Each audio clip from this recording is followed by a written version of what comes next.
quit high school because, I was like, this is book learning. I need a apprenticeship with a musician. And I manifested the greatest musicians on the planet.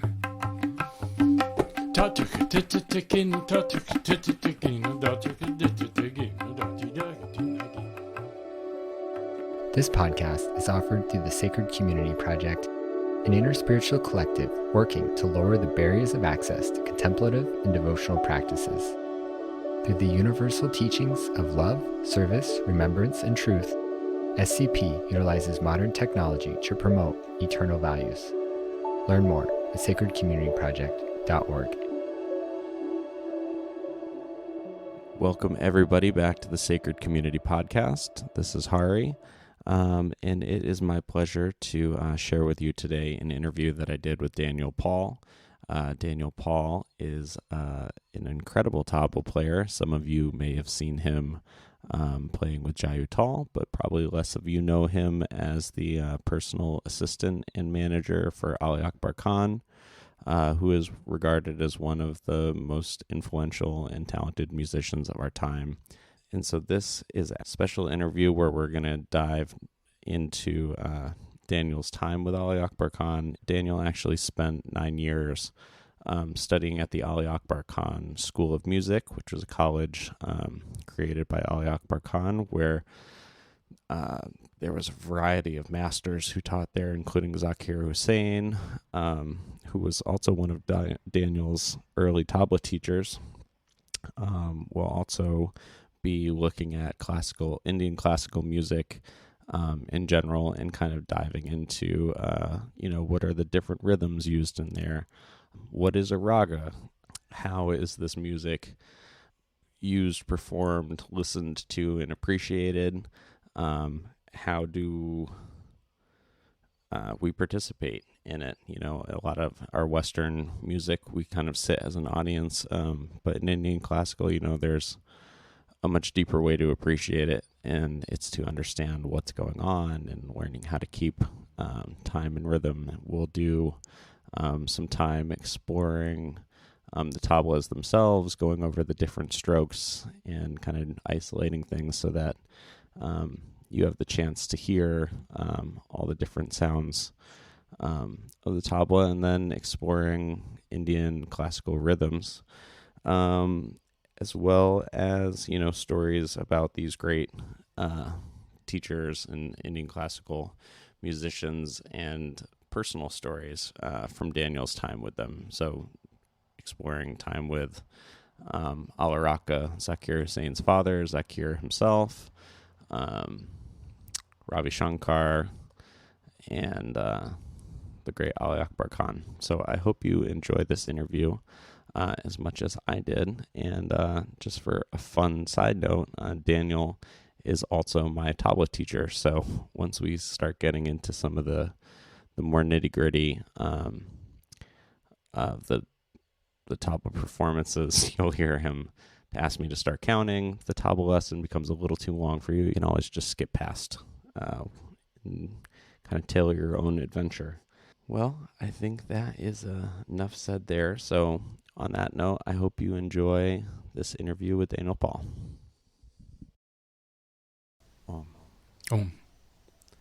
So, Daniel, it's a pleasure to be here, and welcome to the Sacred Community Podcast. It's nice to be here. Thank you, Hari.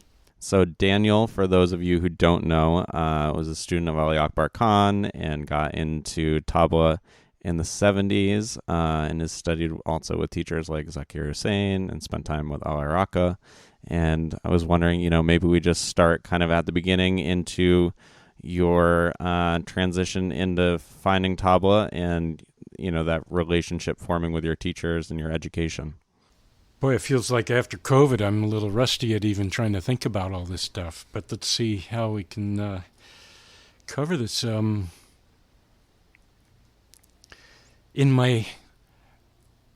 I was 16, I left high school as a young hippie in 68 and went to live in Amherst, Massachusetts with a bunch of older freaks, and sitting on the kitchen table was the house Bible, which had just come out, Be Here Now. Was it 68 or maybe that was 70? 70. And Ram Dass kind of coalesced for us all, and it just so happened about 2 years later, I was hitchhiking in California and somebody dropped me off at the Davis Whole Earth Festival. And I saw that Ram Dass was the featured speaker. So of course I was going to go. And I got there, and opening for him was something that blew my mind. It was called the Ali Akbar College Orchestra, featuring Zakir Hussain on tabla and Chitresh Das on dancing Kathak, and about 30 or 40 students, white kids just like me. And I was like, wow, you can learn how to do this? Are you kidding me? Zakir was like a madman on tabla. It was like, how could anyone physically ever play like that, much less study it? And so you kind of are in shock. And I was so blown away that I don't really remember Ram Dass after that. And it turned out very strangely that Jai Uttal was singing kirtan for him that night. And he was also a student of the Ali Akbar College at that time. Well, it's funny, all the things that like come together in that night. So you have Ram Dass, who lives 3 minutes down the road from you, in Maui. You have Jai Uttal, who is also there, who then you toured with for 30 years. And then you have Ali Akbar Khan, the School of Music that you join and then become the assistant to, as well as Zakir Hussain, who becomes one of your first tabla teachers. First all tabla wrapped teacher, up in one moment. Yeah.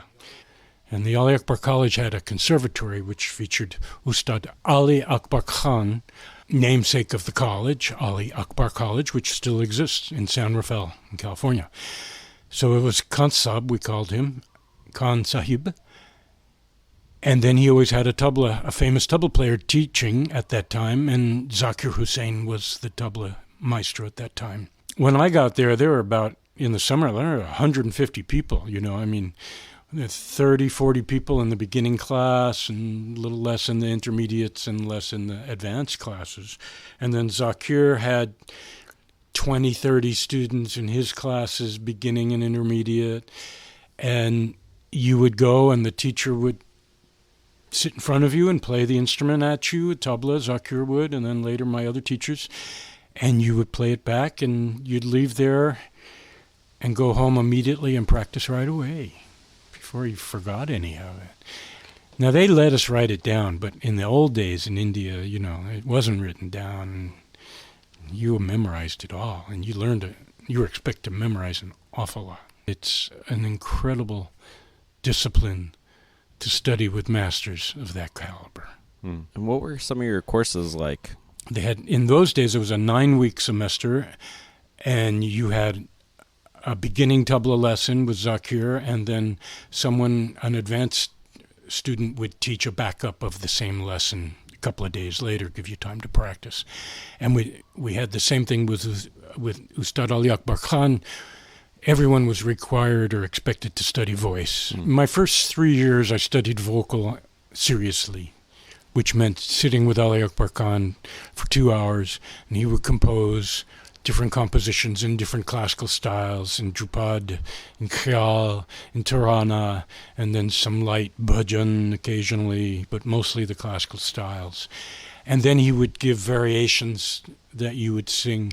Ali Akbar Khan would just be composing, improvising the composition, composing it on the spot every single time he sat down, more or less, unless he was remembering something his father taught him.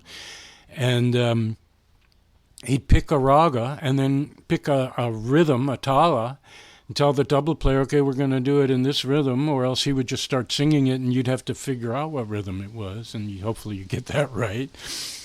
And so like this, I was kind of thrown into this strange world that existed in India of having these masters who teach you, and you're basically expected to practice all day long and to be able to take in the amount of material that they're giving you every week. Ali Akbar Khan would teach, I think, four days a week, 2-2-hour classes in a sitting. And there would be vocal, there'd be instrumental on bowed instruments and flutes, a bowed flute class. And then there'd be the general beginning, intermediate, and advanced classes of sitars and sarods, which is the instrument Ali Akbar Khan played. The sarod is almost like the banjo of the sitar, if I can say that, because it has a skin on it and a metal fretboard. So Ali Akbar Khan Sahib would teach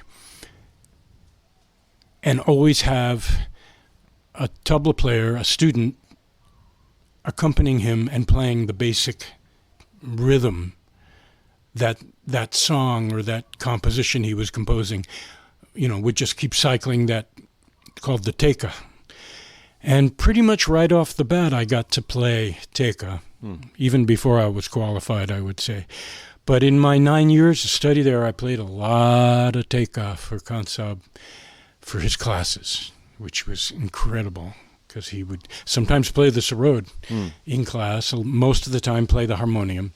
You would show up for vocal class, and before anyone got there, you go early and grab that. We had 2 or 3 male tamboras, big tamboras, the string drone instrument right here. Mm-hmm. This one is a 4-string. And this instrument is the soundscape upon which the music is laid. So it gives you the 1 1 1 sa pa pa sa 1 1 1 5. I'm sorry, 5 1 1 1. The 5th 1 1 1. It's not in tune, or I would play it for you another time.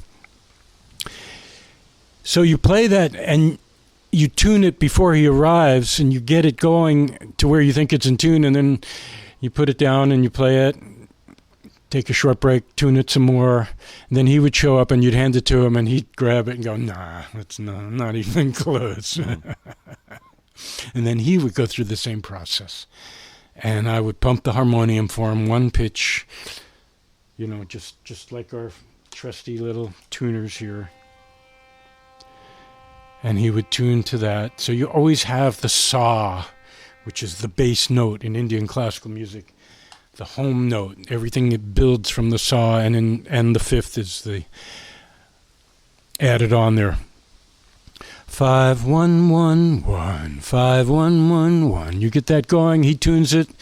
When he feels comfortable, he'll hand it back to you for vocal class, and I would sit there and play it for 2 hours, or hand it to someone else to play when my hands fell asleep, And so you really get grounded in the tambura, no matter what instrument you're going to play. So I ended up focusing on tabla and voice my first 3 years, and so would go and do those beginning vocal classes and then maybe play for the intermediate or advanced vocal classes, play tabla.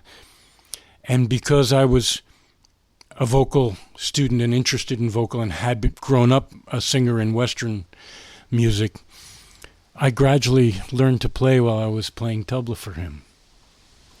Unexpected, wonderful byproduct that nobody was trying to teach me just happened because I was accompanying him in so many classes in all, 5 in 10 beat cycles, 8.5 beat cycles, like that. And later this was to come in so handy when I fell in love with kirtan after I left Ali Akbar College, because I could sing and play tabla for kirtan, which there are others out there, but it's not very common.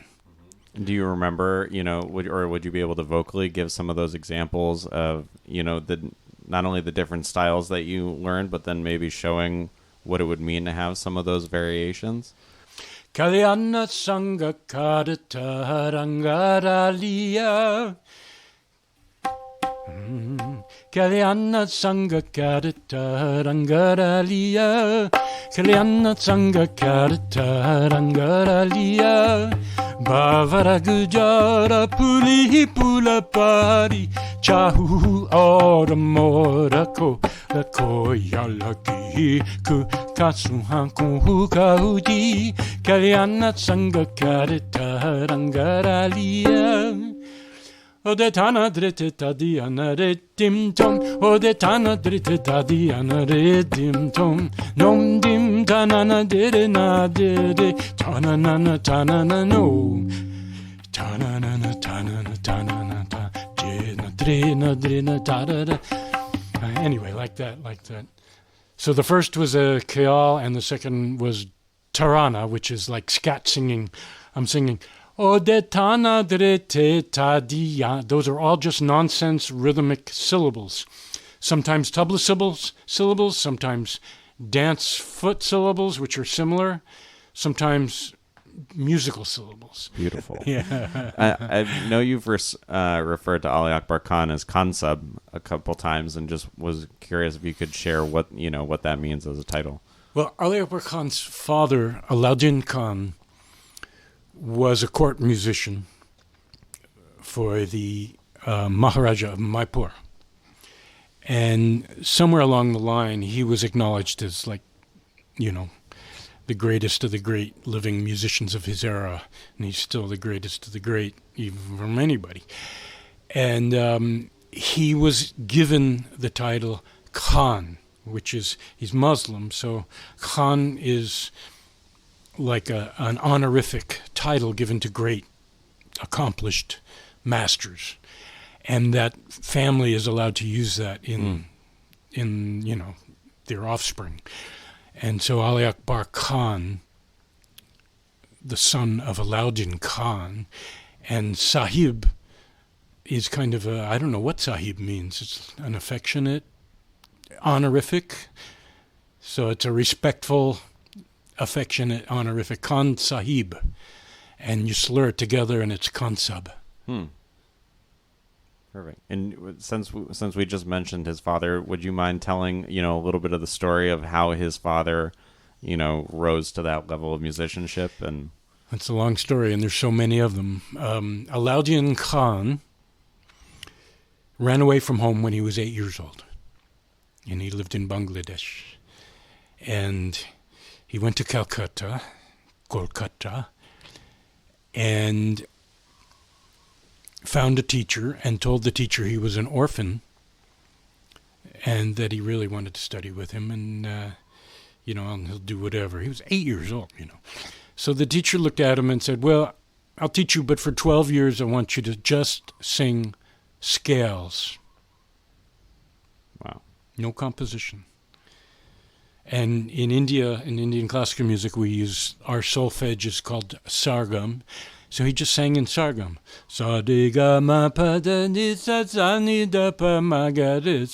And all the same exercises Western pianists and Western musicians learn.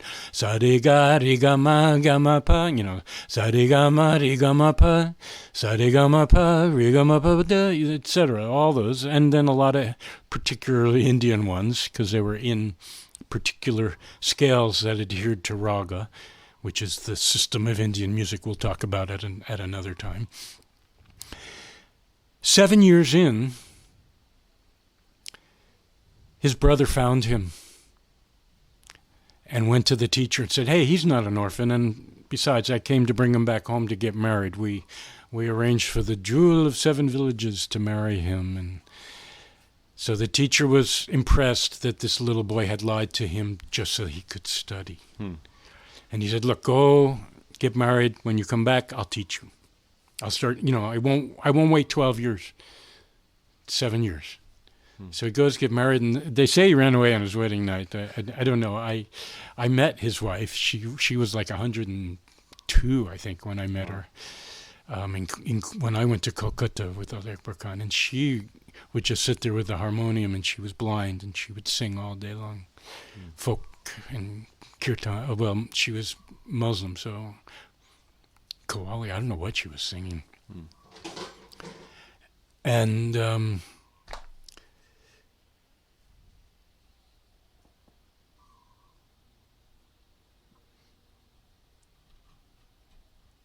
So when he went back to Calcutta, his teacher died. Oh, no. So he went off and he had a whole life of studying with other teachers. And he would use them. One teacher was a great sarod player of his day, and he was an alcoholic, and Alauddin Khan would collect all the money every night after the concerts, and they would travel around India and to different courts and stuff. And at the end of the tour, Alauddin gave him all this money. And the teacher was so mad. He says, "Why did you keep that money from me?" that he kicked him out. And the guy wanted to drink it. He was trying to hide it. So Alauddin Khan, finally, there was one great master in India, the greatest, Wazir Khan, in Lucknow. And he went to Lucknow, and to get to study with the Wazir, he had to get permission from the king. So the story is that there was a monk that helped him and wrote a note that said he wrote him a note. He said to Alauddin, "Give this to the guard, throw yourself in front of the carriage when the king comes out for his morning drive. And then give this to the guards when they come and hassle you to give to the king, and they'll give it to the king." So he did that. The guards came, gave the note. King said, "What's that? What's that?" Gave it to the king. King opens it up. The note said, "I can play any instrument you have in the palace. Let me study with your great Wazir Khan." So the king, pulled him. Why should I let you study? And then he said, "Oh, I can play anything in the palace." King is a great student of this Wazir Khan, so he's curious. Bring him to the palace. They bring all the instruments out. He plays all the instruments because growing up, by now he's probably in his 20s or early 30s. I'm not sure. No, probably 30s. He, as a young teenager, learned all the Western instruments, playing in the Western marching bands in Kolkata for the British. Wow. He learned all those instruments. He learned all the Indian instruments. He played every instrument they had in the palace, Western and Eastern. King says, "What else can you do?" He says, "Well, I can notate anything you can sing," because he knew the king was a great singer and student of the same Wazir Khan.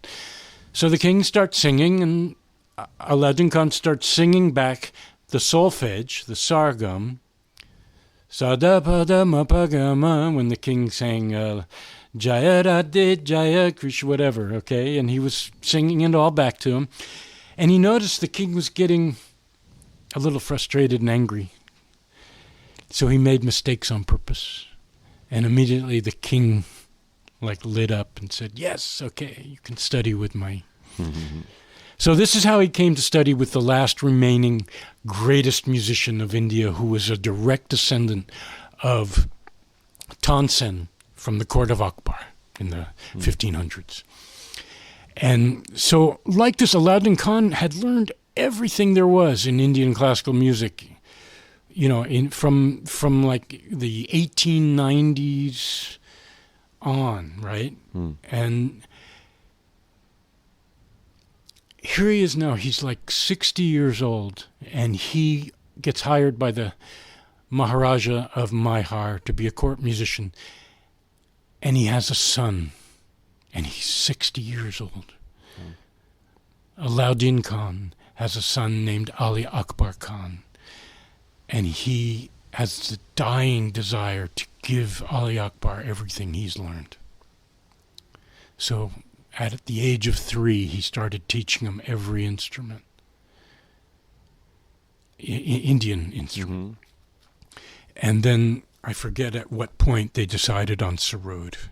But he also had to study the vocal music, because that's how, in Indian classical music, that's how the traditions of the ragas, the melodies, and the rhythms, the talas, are passed on, is through the vocal music, and the vocal songs. The classical songs. We're not talking kirtan. Kirtan and bhajan is a lighter form of Indian music.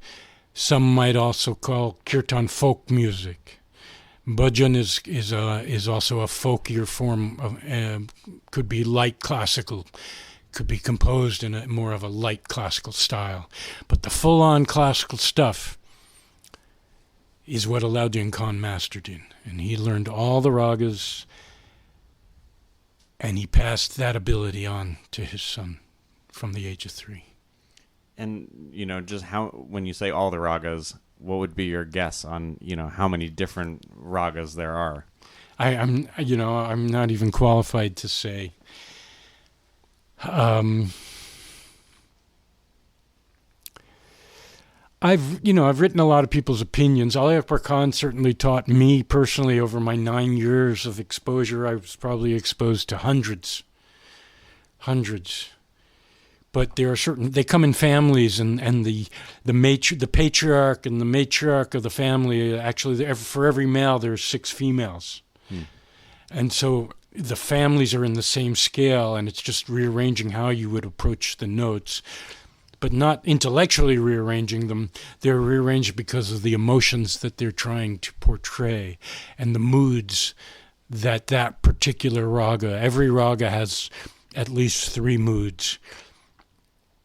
It's probably a good time to say, and there's one mood in common for every raga: bhakti. Mm-hmm. So that's the connection to bhakti yoga right there. So all this classical music is a higher form of musical devotion, a higher form of musical discipline to stay in tune perfectly and to stay in rhythmic perfectly as a path to God. Sure, if you're singing, you're also singing spiritual lyrics as well. Similar to bhajan, a story about the gods, rather than kirtan, which is just God, God, God is God is God is God is God, God. God is God is God is God is God, God, God, right? Maybe a little very great, But bhajan is the next level up to kirtan, which tells a story and might have a chorus that's God, God, God, God. Pardon me for paraphrasing.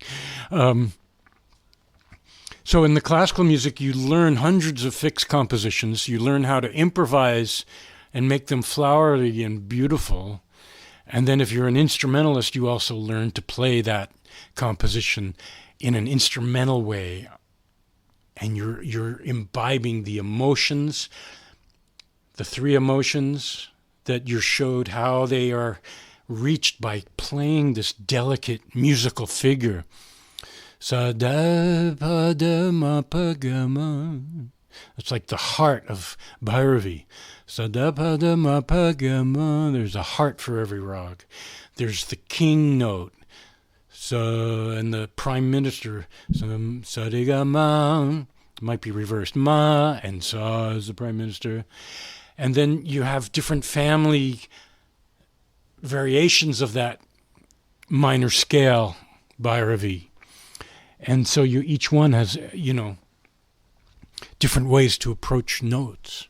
So you're learning, it's almost as if you're carving or painting a masterpiece, and you're learning which colors to use, but it's audio. It's audible. And what were those 3 moods that you were talking about? Well, there are 9 basic moods, but there are even more than that when you get into theater. And you have peace and pathos and joyfulness. Anger is a little more getting closer into theater music. Where am I? I should have written them down to remember. It's been so long.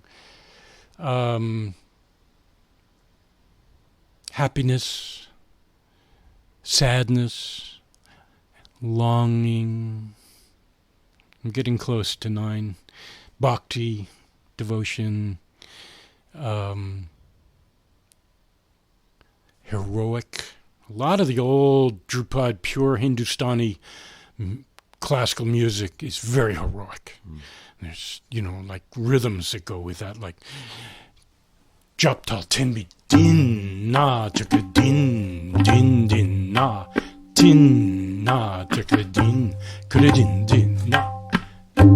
Very, very heroic stuff. And when you move out, basically the classical music we like to think was the original raga formats and the scales that came down and the original music. I would say today we might get away with calling it channeled by these rishis, like in the jungle and in the temples. It moved into the temples and they were hearing. Somebody gave them this incredibly complex literature to how to portray nature and emotions and everything going on the planet through music. And it really is Ayurvedic cooking of music. It's the Ayurvedic science. So Nada Brahma, the sound of God, is really one of the Vedic yogas along with all the other yogas, whether it's asanas or bhakti yoga or jnana yoga, intellectual studying the scriptures yoga. So it is another yoga, and I've heard it referred to as the lost yoga because it was never written down. Or not, it was in certain sections, but really the bulk of it was passed down from father to son, father, guru to disciple, to the king's children, to the lords in the court's children. It was not folk music. It was protected in the temples, and then it was protected in the courts.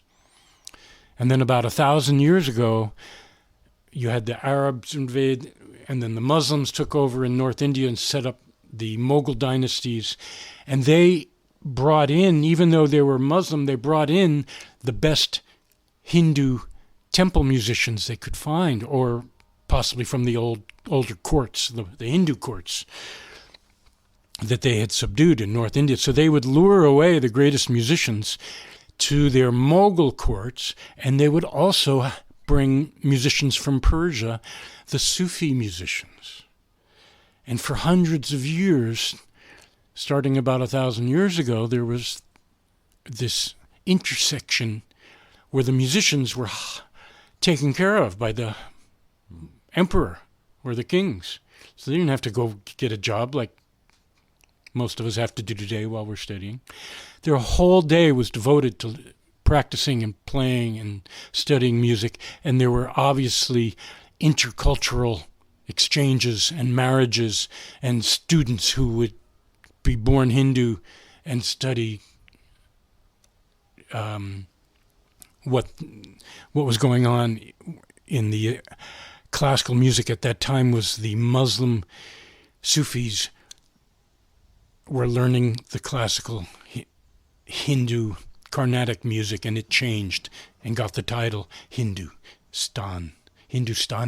North Indian classical music is a merger of Muslim and Hindu music. And many ragas were then composed in the, around the 1500s, 1400s that show a more romantic style that merged into the ragas. Still a lot of serious stuff too. But up until that point, the drum that had been played in India was a pakawach. It was a single drum. It was a barrel of wood or clay, and it was played sideways, and it was very martial and, elephantine, very low pitch. And so when the Muslims came and brought this romanticism, and the music started in the courts to be played in this North Indian style, it needed a lighter sounding drum. And so tabla was obviously invented.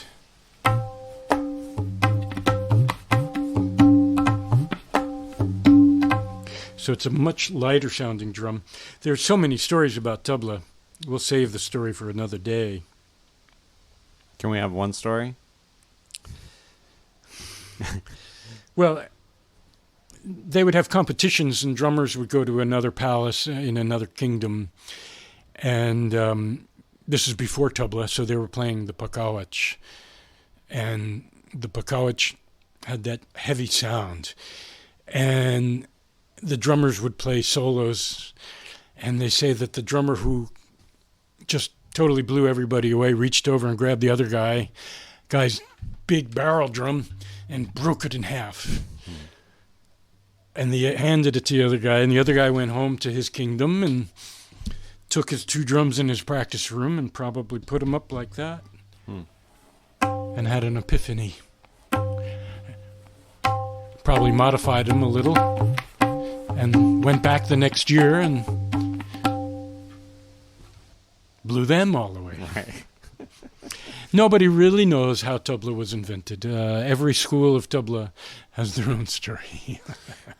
I like that one. And you demonstrated earlier, by being able to recite what you were playing. Would you be able to give, an example of that? Not only are there all these different individual notes that you can play on a tabla, but they have a vocal, component to them as well, counterpart. Well, there's less than a dozen main strokes. You have ta, which is played on the edge. If you move your finger over, also notice I have an anchor here for ta. If I move, I'm hitting the wood underneath. It's got a woody sound. If I move my finger over, this is tin. There's no wood under it. Hear that? It's a little more rounded. Here's ta with the wood, and here's tin. A little without. Then, if I keep going, I pick up the anchor. That's tune. And then I get tet, like a platypus, these 3 fingers. And then my index, te, tet, te. And this stroke, ne. And we have tere. And on the bass drum. So this is all on the treble, the dion, the right hand. And on the left, for me, the bayan, ge. And I just walk. 1 finger, 2 fingers. Ge, ge. Ge, ge, ge, ge, ge, ge, ge, ge, ge. So by pressing with my palm and sliding onto the black dot,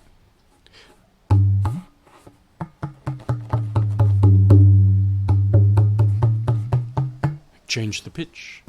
We call it change the modulate. So they're all called ge, ge, ge, ge, ge, ge, ge, ge, ge, ge, ge, ge, ge, ge, and cut. Now when you put them together, ta and ge, all the treble sounds on the treble drum, ta, tin, and tun, become a D sound. So ta and ge become da, tin and ge become din, tun and ge, dun, tet and ge, det, and ter and ge become det. Pretty cool. Pretty cool indeed. And when you put them together, you learn hundreds of fixed composition in 6 or more styles. Different regions have different styles of composition. And you have a verbal language, mnemonics, I believe they call it. Everything that you play, you also say, almost as much as you play it, which means you're saying it while you're playing it, you're saying it when you're not playing it, when you're waiting for the bus, and people are moving away from you, thinking you're a little weird. Da, din, din, da, da, din, din, din, da, da, tin, tin, tin, da, tit, din, din, din, da.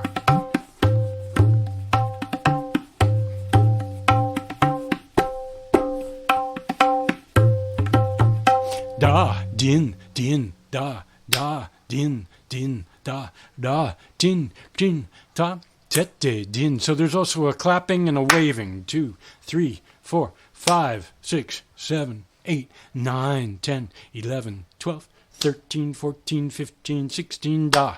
Din, din, da, da. Din, din, da. 9, 10, 13, 14, 15, 16, da.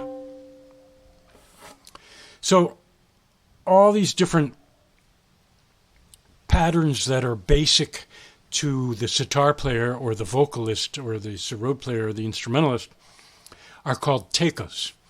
And those tekas for classical music generally start at 7, and the most common ones are 7, 10, 12, and the most common 16. 16-beat rhythm cycle, which is what we just played. We also play in odd times like 9 and 13 and 15 and 8.5 and 9 1/4, and that's for another video. But 16 is what we just played. 1, 2, 3, 4, 5. Divided 4, 4, 4, 4. 10, 11, 12, 13, 14. So clap 1, 2, 3, 4, 5, 6, 7, 8, 10, 11, 12, 13, 14, 15, 16.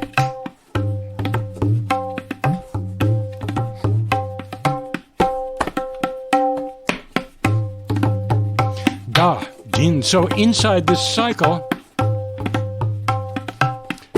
din, ta, I get to play composition or improvise. Da, ti, da, ga, din, da, gin, da, ga.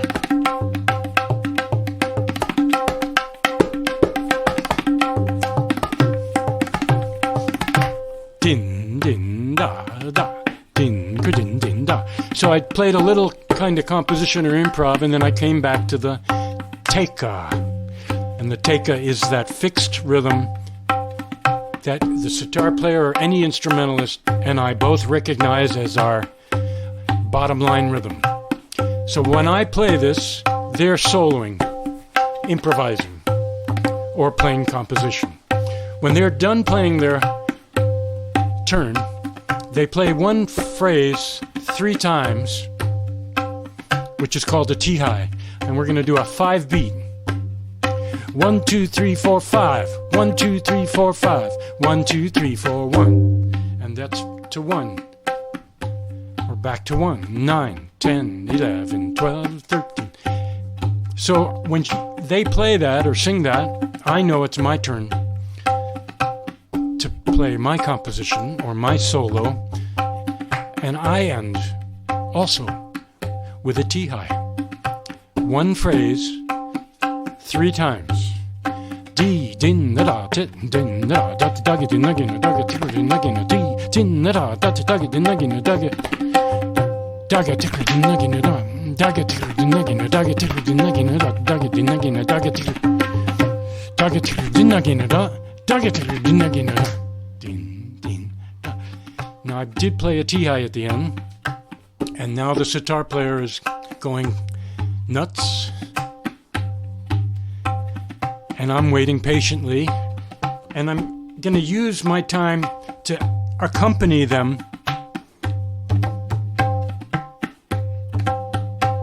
with some way of flowering, ornamentating this teka to make it complementary to what they're playing.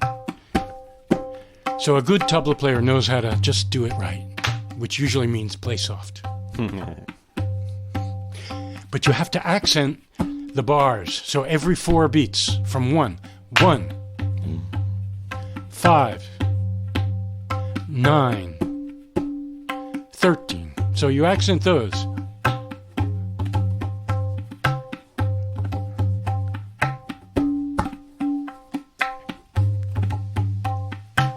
And so like that, I'm a roadmap for them. So if they get lost, when they hear 10, 11, 12, 13, 2, 3, 4, 5. Here we go. 6, 7, 8, 9, 10, 11, 12, 13. So what they're hearing is this bass drum drop out. 5, 6, 7, 8, 9, 10, 11, 12, 13. It comes back. 15, 16, 1. So it comes back on 14, 15, 16. 1. And that's how they know where 1 is. They can feel that. So if they get lost, they wait for that, and this, and 1. If I'm twice as fast, da, din, din, da, 5, 6, din, da, da, tin, tin. Din, din, da, ti, da, din, din, da, ti, da, tin, tin, na, na, ti, ti, din. So, here it is again. 10, 11, 9, 10, 11, 12, 13, 14, 15, 16, 1. So here you can hear it better.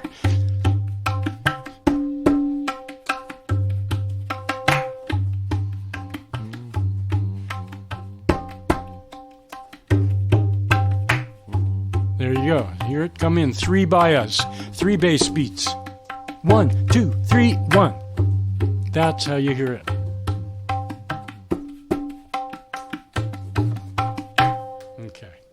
So it's just a little introduction to what's called tal. And the reason it's so important is because both the sitarist or the singer, the instrumentalist, and the tabla player are using that tal, that rhythm, in this case 16, in a big cyclical pattern. And the most important beat is the 1. It's called the sum. And it's that first clap.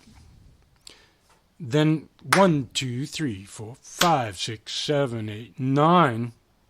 The emptiness when we wave is, this whole structure is Shiva hitting the first beat and then pulling away. The emptiness. And all rhythms have a fullness and an emptiness. And in India on tabla, that fullness is shown here. Gay, gay, gay, gay. And the emptiness. So the fullness is the baya, the bass drum.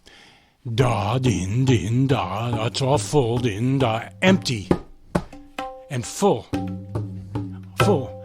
So all this is a grand vision of Shiva hitting the gong and pulling back, and every rhythmic cycle has its fullness and its emptiness.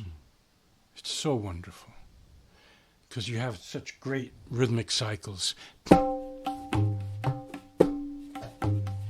1, 2, 3, 4, 5, 6, 7. So here's the empty, full, empty.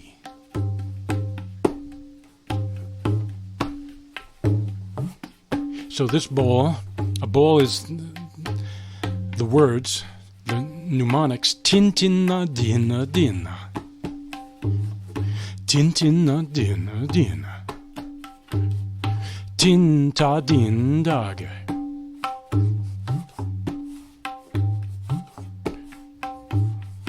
Tinta din dage, tinta, wonderful. Actually called Pashtu. It's a folk rhythm in 7. Tinta din dage, tinta din dage. Rad hey again. Rad hey Govinda. Rad hey so sweet, so sweet. And then, so that's a teka, a fixed rhythmic poem that all musicians know. Classical, it's tin tin na din na din na tin tin na din na din na. I'm playing the folk version. Tin ta din daga, tin ta din daga. Same thing. And then jap tal, 10 beat, 2 5s, 2 3, 2 3. So the clap is the same. 1 2 1 2 3 1 2 1 2 3 1 2 1 2 3. Wave and 9 10. D na D D na T na D D na.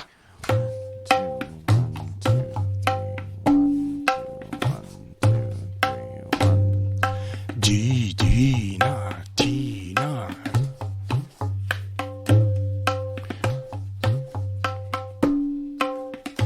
Beautiful. I showed you this earlier for the Drupad Royal feeling. So again, that's another teka that shows how the rhythm is going to move, the composition is going to move, and there are fixed lots of literature and compositions written in each of these tekas. So Khan Sahib, Ali Akbar Khan, when he would teach, or even if he sat down to perform at a concert, that's a whole nother topic, he would feel the way he feels, and then find the melody that has those moods for himself, and then teach in that mood. So you're saying like listening to the emotions and feelings that were going on and then articulating that through music. Yeah. I mean, I can't say every time what he feels. Sure. And certainly for teaching, he might come and he has to start with what he taught last week, Right. But certainly in concert. And when we would tour, I got to tour with him for 7 years and play tambura. So I'm in the dressing room with him, and he's just reminiscing. He's got a smile on his, he doesn't smile that much, but sometimes. Mostly he's like, just really going deep. And he used to say, he'd be remembering lessons that his father taught him, compositions. And then he might fool around with a little. In my time as Khan Sahib's, Ali Akbar Khan's personal assistant,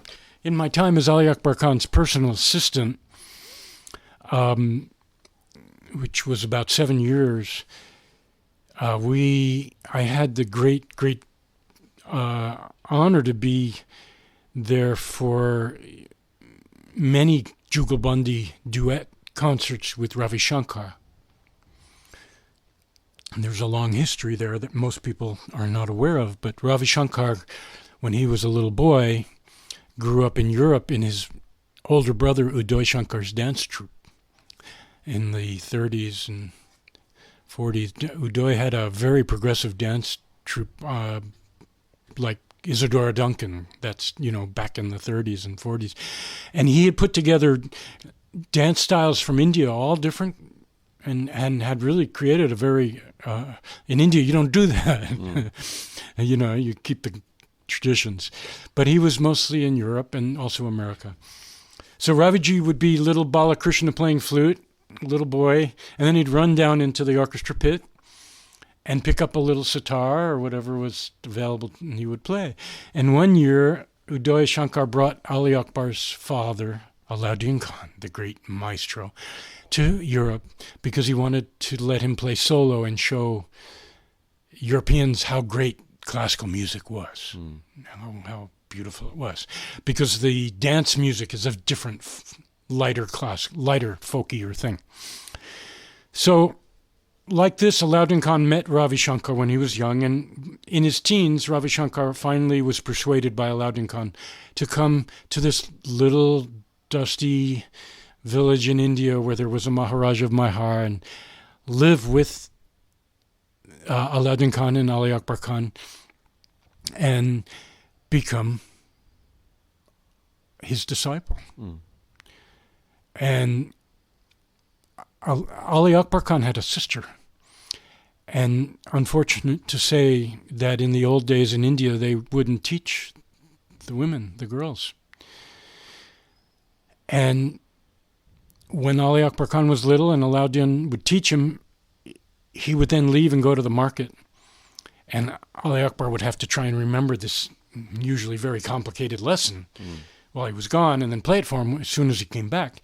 And his sister would always listen from behind the pillar, and she had a better memory, and she would help Ali Akbar learn the compositions every day or whatever. And one day Alauddin came back early and heard her singing the lesson, and so after that he taught her. And when Ravi Shankar comes along many years later, she's a monster sitar player. Hmm. And she specialized in the surbahar, which is the big bass sitar. And as is the culture of India, in order to really become the guru's lineage, you marry into the family if you can. So Alauddin matched his daughter to Ravi Shankar. Ravi Shankar's Hindu. Ali Akbar, Alauddin Khan and his family are Muslim. It shows you how there were liberal families in those days, way back then. Well, let's see. So Alauddin Khan marries Ravi Shankar to Annapurna, Ali Akbar's sister. They have a son. They eventually divorce. I can't vouch for the truth of what I'm about to say, but I firmly believe that Alauddin Khan, upon meeting Ravi Shankar, one of the reasons he encouraged him to come and actually had him marry into the family and get the family jewels of the teachings, was by traveling with Ravi Shankar in Europe, he understood that Ravi Shankar understood the West and would be a really good ambassador of this classical music to the West and know how to present it in the right way. Whereas his own son, Ali Akbar Khan, was not a worldly person, grew up in this little dusty village playing music all day. Ali Akbar started at 3 years of age. He was the receptacle to teach and pass it all on. However, Ali Akbar was also the greatest performing musician as well, acknowledged in India. And how did Zakir come into the picture? Zakir was my teacher, my tabla teacher, and Ali Akbar Khan was my vocal teacher.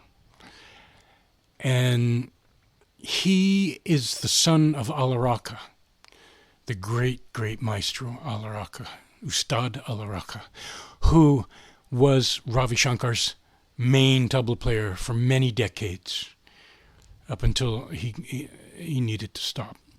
And Alaraka is like one of the grand old guys.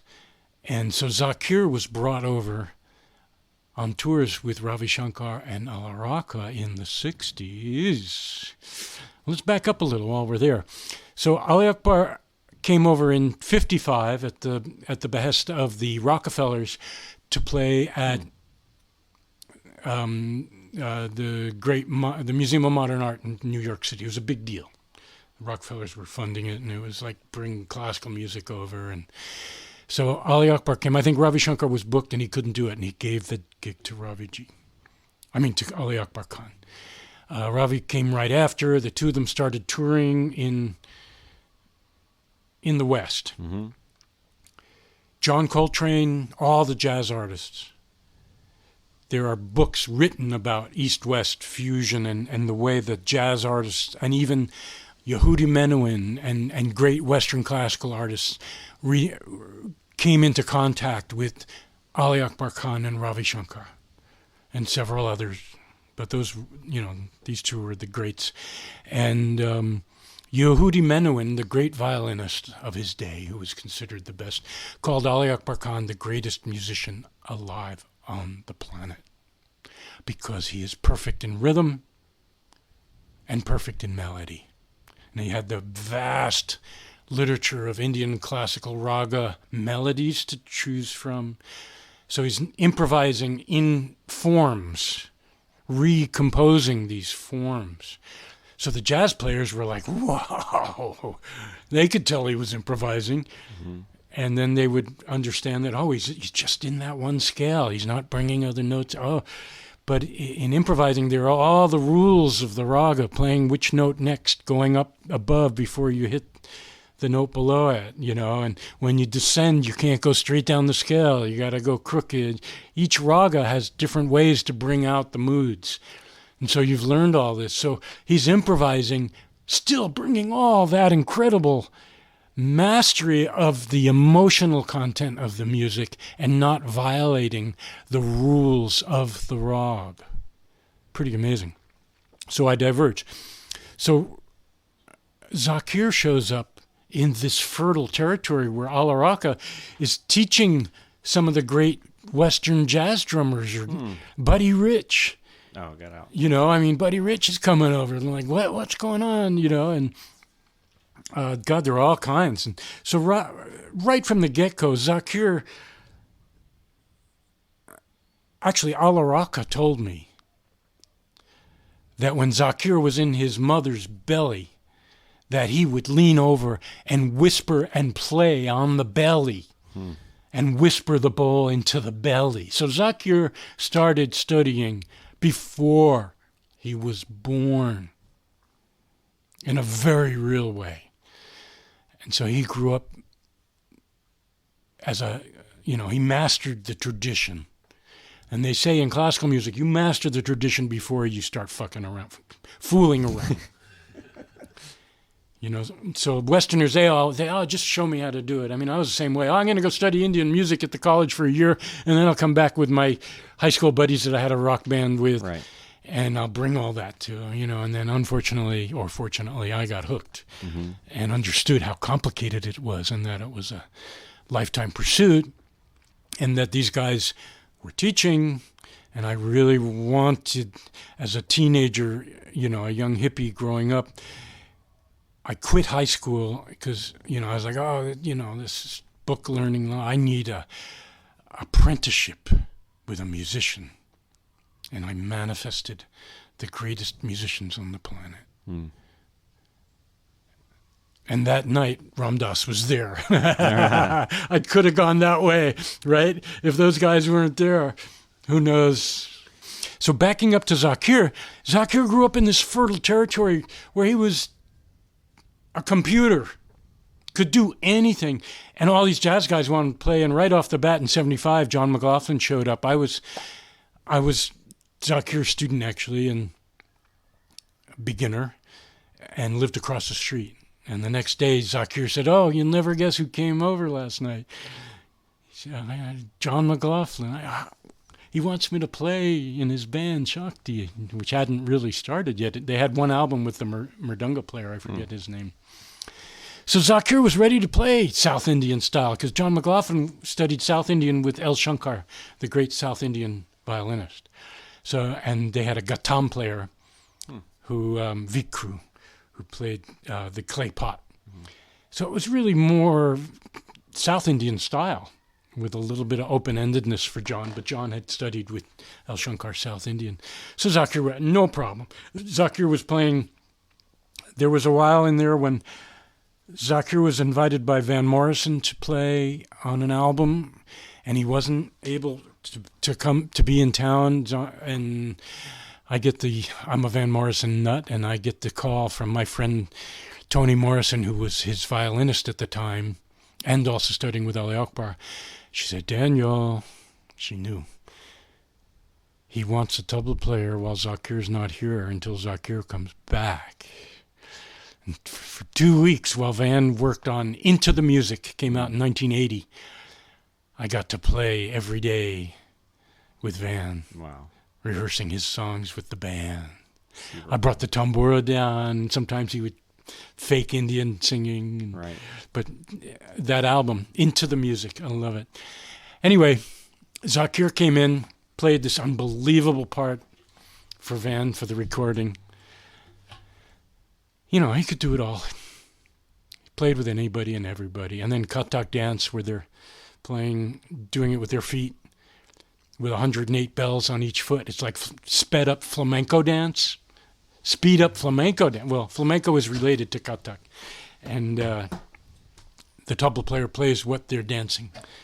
So a Kathak dancer might play taka teta kirigata. No, that's a tabla bowl. Da da dig dig tay, da da dig dig tay, da da dig dig ta ta dig dig tay dig dig tay dig dig ta ti ta. Tabla player can make up whatever sounds good. So I just happened to play da da dig dig da da dig da dig da dig da ti da, backwards tete. So Zakir was a master at that. He'd just show up on stage and read the feet. without knowing the things ahead of time. Well, yeah. Now, I played for Kathak for many years, and so I knew the compositions. And his wife, Antoinette, would sometimes sit behind him and recite. So he didn't have to work so hard. Mm-hmm. But he could do it without either of us, no problem. And actually, usually I didn't play when he played. And when the girls came out, the students, then I would play.